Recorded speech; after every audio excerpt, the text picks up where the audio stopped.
ሰላም ጤና ይስጥልን አድማጭ ተመልካቾቻችን፣ ሰኔ 16 2018 ዓ.ም በዚህ ሰዓት የተለያዩ የግንባር ዝርዝር መረጃዎችን ይዣለሁ። ከተለያዩ አካባቢዎች ያስኳቸውን መረጃዎች በቅደም ተከተል ወደ እናንተ አደርሳለሁ።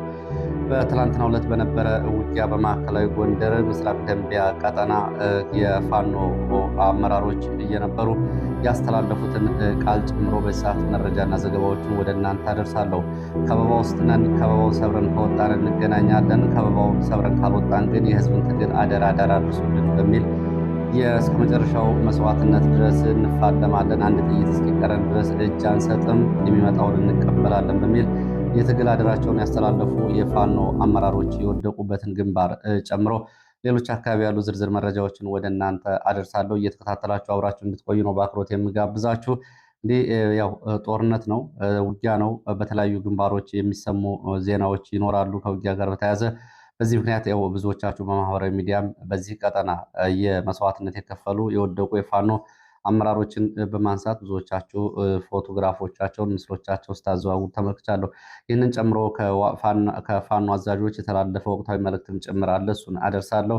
በሌሎች አካባቢዎች ያለው የግንባር ዝርዝር መረጃዎችን በቅደም ተከተል አደርሳችኋለሁ። የሰኔ ዘመቻ በሚል በተለያዩ ቀጠናዎች ያለውን አዲስ ወታደራዊ እንቅስቃሴ በተመለከተ ከአማራ ክልል እስከ ወለጋ ድረስ በተለያዩ ቀጠናዎች ያሉ ዝርዝር መረጃዎች በቅደም ተከተል ወደ እናንተ ይደርሳሉ። እናንተ አብራችሁ መቆየት ነው የሚጠበቅባችሁ። ሀሳብ አስተያየት ቢኖራችሁ ጥቆማ ዜናችን@gmail.com ላይ ልታደርሱ ትችላላችሁ። እንዲሁም ደግሞ በተለያዩ ማህበራዊ ሚዲያ መልእክት መላላኪያ መንገዶች ልታደርሱ ትችላላችሁ። ሰብስክራይብ እያደረጋችሁ እየተከታተላችሁ ስለሆነ በእጅጉ የማመሰግነው።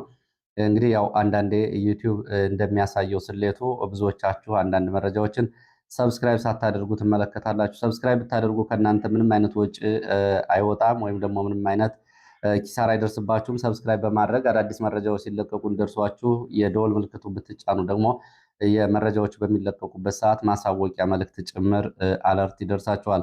ስለዚህ ሰብስክራይብ ብታደርጉ እና ለሌሎች ወዳጅ ዘመዶቻችሁ ሰብስክራይብ እንዲያደርጉ ብታደርጉ ደግሞ የቻናሉ የመረጃው ተደራሽነት ቁጥር ይጨምራል። ለማንኛውም ይህንን ካደረጋችሁ መልካም ነው። ወደ መረጃዎቹ ነው የሚሄደው።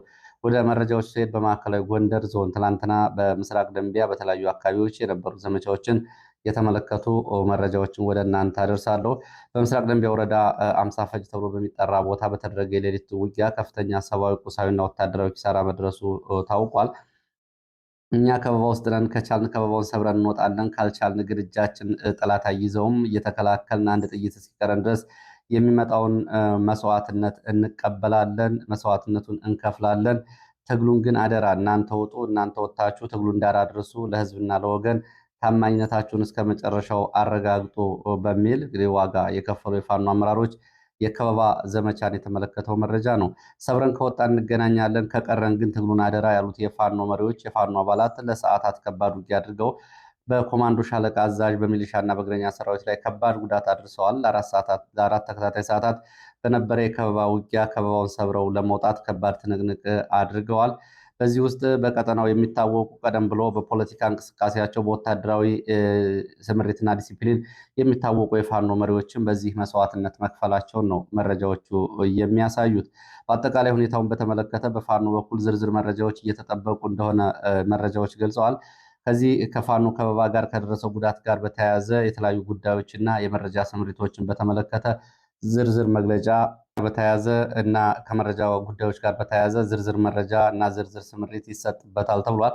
ትናንትና በፖለቲካ እንቅስቃሴ የሚታወቁ እንግዲህ የባንክ ሰራተኞች የነበሩ፣ የመከላከያ ሻለቃ አዛዦች የነበሩ፣ አሁን የፋኖ መሪዎችና አዛዥ ሆነው ባሉበት ቀጠና የተደረገው የሌሊት ዘመቻ የተደረገው ኦፕሬሽን ከውስጥና ከውጭ የተለያዩ ጉዳዮች እየተነሱበት ስለሆነ ነው የፋኖ መሪዎች የሚከተለውን መልእክት ያስተላለፉት። በዚህ ጉዳይ ላይ ያለውን የተዋጊውን እና የውጊያውን ዘመቻ ሁኔታ በተመለከተ የፋኖ አዛዦች ዝርዝር ማብራሪያ እስኪሰጡበት ድረስ በጎንዮሽ የሚነሱ የትኞቹንም አሉባልታዎች የፋኖ ሰራዊት ላይ አሉታዊ ስሜቶችን መከፋፈል፣ መተማመንን የሚያመጡ ስለሆኑ ከዚህ ድርጊት ሚዲያዎችም ማህበራዊ ሚዲያዎችም እንዲቆጠቡ የፋኖ አዛዥ ይህንን ተናግረዋል። ሁኔታው ተረጋግጦና ተጣርቶ ዝርዝር ማብራሪያ እንደሚሰጥበት የፋኖ አዛዥ ለኢትዮ ፎከስ ተናግረዋል። እስከዚያ ድረስ ግን ሰራዊቱ ባለበት የሚሰጠውን ትዕዛዝ እና በትግል የወደቁ ጓደኞቹን አደራየና የሰማዕታቶቹን ቃል ኪዳን ለመጠበቅ ተግቶ እንዲሰራ ባለበት ስምሪት ትዕዛዝ እስኪወርድ ድረስ ባለበት በተጠንቀቅ እንዲቆምና ከዚህ ዘመቻ ጋር በተለየ ሁኔታ በዚህ ግንባር በከፍተኛ ጉዳት ሊደርስ የቻለበትን ጉዳይ በተመለከተም መርማሪ አጣሪ ኮሚቴ ተዋቅሮ ከውስጥና ከውጭ ጉዳዮች እየተጣሩ እንደሆነ ገልጸዋል።